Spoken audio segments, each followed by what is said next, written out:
ज्याप्रमाणे तुम्ही आता सांगितलं की एलडीओ बेस तुम्ही बॉयलर लावता, बरोबर? माझं नाव श्रीराम दशरथ केरकरपाडा. तुम्ही जे म्हणता एलडीओ थ्रू चालतोय, बरोबर, आणि तो तुम्ही जो वेस्टेज वॉटर आहे तो बॉयलर तुम्ही कसं यूज करू शकता? त्याच्यासाठी रिअम वॉटर लागतोय. तुम्ही आम्हाला फिरवता, तो वेस्टेज वॉटर तुमचा बाहेर जातो. माझी 1 हेक्टर जागा खाली आहे, तुम्ही सॉईल सॅम्पल घेऊ शकता. त्याच्यात तुम्हाला केमिकल किती आहे कंटॅमिनेशन मिळतील ते तुम्हाला लॅबमध्ये टेस्ट केल्यावर भेटते मॅडम. आणि तुम्ही ज्याप्रमाणे मला बोलल्या की स्टडी मोनोमर रेजिनमध्ये यूज होतो का? या लोकांना इथे रेजिन बनतोय, रेजिनमध्ये किती hazardous product raw material use केले जातात, त्याची लिस्ट इथे दाखवली का? नाही. इथे रेजिन जे बनवतात या टँकरमध्ये 10-10 टन 20 टन बनवले जातात फ्यूजमध्ये रॉ मटेरियल. वेस्टेज वॉटर तुम्ही वॉटर रिसायकल करतो, पुलिंगवर मेड आपण. कुठली अशी कंपनी आहे की केमिकल प्लॅन्ट रियूज करतेली? तुम्ही बोलता वॉशिंग, रेजिन तुमचं 100% बनलं तर ठीक आहे, पण त्याचा जो वेस्टेज वॉटर आहे तो घातकच आहे. मानवी आरोग्यात आणि इतर सजीवसृष्टी कुठली पण डेंजरस आहे.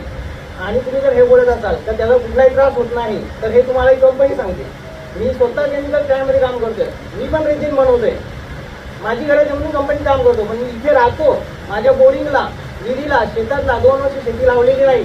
एवढा काळा पाणी आणि जी भात शेती लावतो ती सगळी मरून जाते, नष्ट होते. आणि जी सॉईल झाली माती ती आजची केमिकल युक्त झाली, तिच्यात काही टिकणार नाही 5 वर्षानंतर. नाही जिथे जे आहेत लोक ज्यांना पैसे भेटत असतील किंवा नसतील पण घेत, ही सध्याची गरज आहे त्यांची, पण भविष्याचा विचार ती लोक करत नाही, बरोबर? आणि तुम्ही एवढ्या वर्ष 2022 पासून बोलता, 2022 पासून जॉईन झाले असेल ना. पण तुमचं पण काम आहे मॅडम, त्याच्या आधीच्या ज्या काही समस्या आहेत, जे लेटर तुम्हाला त्याचे तुम्ही रिव्हिजन घ्यायला पाहिजे होतं. तुम्ही असं नाही बोलू शकत तर मी आत्ता जॉईन झाले, ह्याची पण उत्तर तुम्हाला द्यायलाच पाहिजे. आणि अजून एक मगाशी इथे पळसे साहेबांनी एक प्रश्न उपस्थित केला की अशा प्रकारे, आणि ठिकाणी एक प्रश्न उपस्थित केला की अशा प्रकारे अंतर असावं. त्यांनी सल्लागारांनी जे उत्तर दिलं की हे सगळं मंत्रालयात ठरतं आणि परवानगी मिळते. मग मंत्रालयात जर सर्व ठरत असेल आणि पर्यावरणीय दृष्टीने जी पीपीटी दाखवली ती जर योग्य असेल तर मग ही सगळी लोक मला वाटतं वेळी असावीत म्हणून इथे जमली. आणि जर हे मंत्रालयातून सगळं ठरत असेल तर या सगळ्या लोकांची व्यवस्था कुठेतरी करा, अन्य काही कंपनी उचलून कुठेतरी येऊन टाका. हा सगळ्यांचा सवाल आहे. मग जर आपण समन्वयक असाल तर अशा प्रकारे त्याचा निर्णय व्हावा की आज 7,000 आहे तर लोकांना एवढा त्रास होतो, 700 आहे तर एवढा त्रास होतो, 7,000 झाले तर किती त्रास होईल. मग यासाठी तुम्हाला फोटो दाखवले गेले, यासाठी तुम्हाला लॅटिट्यूड मधले घेतलेले तुम्हाला फोटो दाखवले गेले. हे सगळे या लोकांनी खोटे दाखवलेत का? आणि तरीही जर आपण पुरावे मागत असाल तर आपली समन्वयकची भूमिका थोडीशी या लोकांना साशक्त वाटते. दुसरी गोष्ट अशी की इथे जमलेल्या 80% जनतेला जे पीपीटी, सीपीटी, ईव्हीएम काय काय शब्द वापरले, जे केमिकल जे वापरले ते कुणालाही काही कळत नाही. फक्त 20% लोकांना कळतं, એટલે 5% लोकांना जाणकार यासारख्या लोकांना जास्त कळतं, बाकी आम्ही फक्त ऐकून आहोत. मग असं असताना आणि या ठिकाणी तुमच्या आमच्या नाकाला एवढी दुर्गंधी येत असताना हा प्रकल्प योग्य आहे आणि त्याचं 7,000 करावंच, हे जर योग्य वाटत असेल तर मग या सगळ्या लोकांचा हा टाइम वेस्ट का? आणि या सगळ्यात ही दुसरी सुनावणी झाली किंवा त्या अपेक्षित म्हणजे कॅन्सल झाली आणि पुन्हाही झाली. तर या पदून एवढंच आम्हाला सर्वांना ग्रामस्थांना आणि या ठिकाणच्या या जाणकार लोकांना एवढंच सांगायचं आहे की सल्लागाराने कितीही ठामपणे सांगितलं, कारण त्यांची नेमणूकच त्यासाठी आहे आणि त्यांचा शांत स्वभावासाठी त्यांची नेमणूक आहे, ते ठासून सांगणारच माझा तो बाब्याचा दुसऱ्याचं कार्टच. त्यामुळे या कंपनीला यापुढे कोणत्याही प्रकारचं विस्तारीकरण करण्यात येऊ नये, आहे तेवढं बंद करण्यात यावं, तर आम्ही सगळे स्थानिक जगू. अन्यथा आमचं कुठेतरी नेऊन स्थलांतर करा. तुम्हाला MIDCच बसवायची आहे ना, तुमच्या MIDC झोनमध्ये ती झोनमध्येच येतं ना, मग या सगळ्या लोकांना उचला, त्यांचं पुनर्वसन करा आणि द्या खुशाल त्यांना जागा, आमच्या गावाची द्या, आमचे बंगले द्या, सगळे द्या, आमचं काही म्हणणं नाही. पण प्रत्यक्ष लोकांना त्रास होतो. जे हंड्यातले फोटो दाखवले, ज्या माणसाने सांगितलं की मी 2019 पासून शेती लावत नाही, हे जर आपणास खोटं वाटत असेल तर त्यासाठी आपण सर्वे करावा, स्थानिक लोकांची मतं घ्यावी आणि ते मतं तिथे नोंदवावी. अन्यथा या ठिकाणी या कंपनीला कोणत्याही प्रकारची परवानगी देण्यात येऊ नये, हे सगळं या लोकांच्या बोलण्यातून प्रतीत होतं. तेव्हा आपण समन्वयक म्हणून त्याचा विचार करावा आणि त्याप्रमाणे आपण पुढे तसा अहवाल पाठवावा आणि आम्हा सर्व लोकांना या ठिकाणी व्यवस्थित जगू द्यावं, एवढीच आमची प्रामाणिक इच्छा आहे. या प्रकल्पाचं नाव सांगितलं जाईल. 7,000 झाल्यानंतर कृपया पुन्हा नाव सांगा. संदीप मोदकर होईल. 7,000 झाल्यानंतर तुमची कॅपॅसिटी 7,000 पर महिना झाल्यानंतर गावाला त्रास होईल न होईल हा पुढचा भाग. तर 700 आहे तेव्हा तुमचा त्रास गावाला झालेला आहे का नाही, शेतीला त्रास झालेला आहे का नाही, पाण्याला त्रास झालेला आहे की नाही?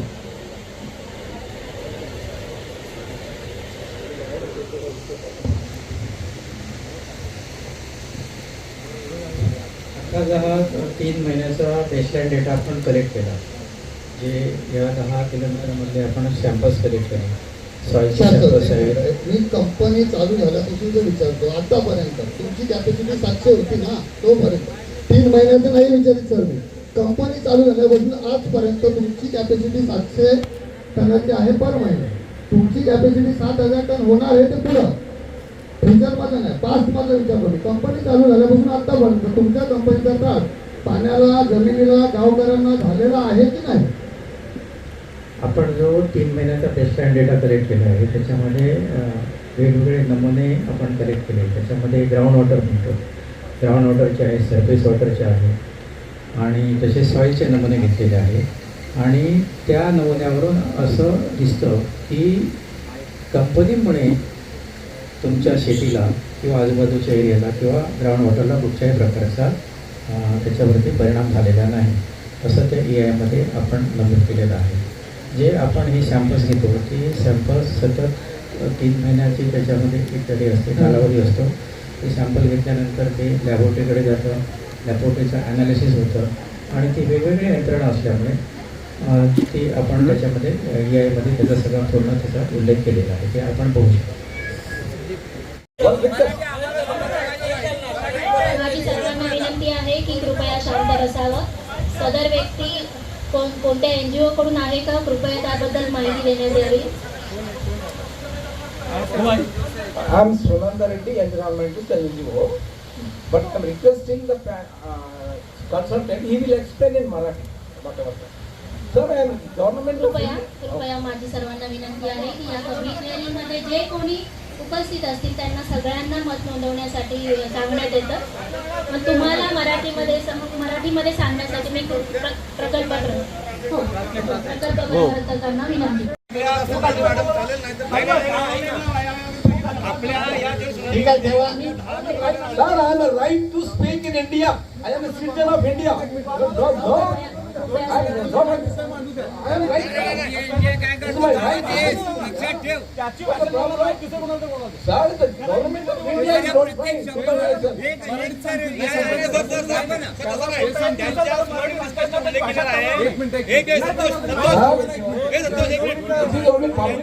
या सुनावणीमध्ये आपलं मत मांडता येईल. तरी सदर व्यक्तीची गुण असेल त्यांनी कृपया करून आमच्या ग्रामस्थांनी बांधून त्यांनी आपलं जे मत आहे ते मानू नये. सल्लागार साहेब महोदय, आपणास विनंती आहे की बाहेरच्या व्यक्तीला बोलू देऊ नका. असं कधीपासून ग्रामस्थ बोलतायत आणि आपण ते करत नाही आहोत. आपण जर सांगितलं असतं तर नक्कीच ते खाली बसले असते. आताच मगाशी सांगितल्याप्रमाणे पाणी खराब होत नाही, पण आम्ही मॅडम हे सगळं रोज फेस करतोय. सर, आम्ही रोज फेस करतोय. बोरिंगचं पाणी 400 फूट खाली गेल्यानंतरही ऑइली पाणी आम्हाला प्यायला मिळतं. त्याच्यामध्ये केमिकल आहे काय आम्हाला माहिती नाही. फिल्टरचं सगळीच लोक पाणी पित नाही. सगळ्यांकडे पैसे आहे असा विषय नाहीये. इकडे रोजगार कमी आहे. या कंपनीमध्ये ग्रामस्थ किंवा गावातली लोक सुद्धा खूप कमी प्रमाणात लावली जातात, कारण यांच्या सगळ्या पोलखोल इकडे बाहेर काढले जातील म्हणून गावातल्या लोकांना इथे काम मिळत नाही. आणि अशा जर कंपन्या जर सगळ्या करायला लागल्या तर आमच्याकडे रोजगारात हे पैसे येतील कुठून आणि आम्ही फिल्टर पाणी पिऊ शकतो कसं? तर 400 फूट जर बोरिंग मारून सुद्धा हे ऑइली जर पाणी आम्हाला प्यायला लागतं आणि हे सगळं आम्ही फेस करतो, तरी सुद्धा तुमचे काही लोक येऊन इकडे आम्हाला हे समजवतात का हे पाणी खराब होत नाही, प्रदूषण इथे खराब होत नाही. तर आम्ही ते रोज फेस करतो. त्याच्यावर आम्हाला न्याय देणार कोण आहेत? आणि तुम्ही त्याच्यासाठी आलेला आहात. मग आम्ही बोलणारे किंवा आम्ही फेस करणारे चुकीचे लोक आहोत का? आपल्या आक्षेपाची नोंद घेण्यात आलेली आहे आणि आपलं लेखी ग्रामपंचायत मध्ये गेली विनंती करते की जनसुनावणीमध्ये याची नोंद घेण्यात आलेली आहे आणि लेखी म्हणणं असेल तर ते तुम्ही सबमिट करू शकता. मॅडम, हे पिण्याचा पाण्याचा विषय झाला. शेती संदर्भातही तेच आहे. शेती ज्यावेळेस पूर व्यवस्था होते तेव्हा या कंपनीतून पूर्ण ऑइल या शेताच्या पाण्याच्या माध्यमातून बाहेर निघतं. नदीपर्यंत हा ऑइल पोहोचवला जातो. हा समुद्रामध्ये सुद्धा म्हणजे निव्वळ आम्हाला 10 किलोमीटर अंतरापर्यंत हा ऑइल नाहीये किंवा हा केमिकल नाहीये. तर याच्यापासून आम्हाला समुद्रापर्यंत ऑइल या कंपनीच्या माध्यमातून पोहोचला जातो. तर या कंपनीवर जसं आता महोदय आमचे ग्रामस्थ होते त्यांनी जे सांगितलं की ही कंपनी तिथून जाऊ देत बाहेर किंवा आमचं पुनर्वसन कुठेतरी करावं, तर याच्यावर आपण दखल घ्यावी हीच विनंती आपणास आहे. आपल्या आक्षेपाची नोंद घेण्यात आलेली आहे आणि त्याप्रमाणे इतिवृत्तामध्ये मांडण्यात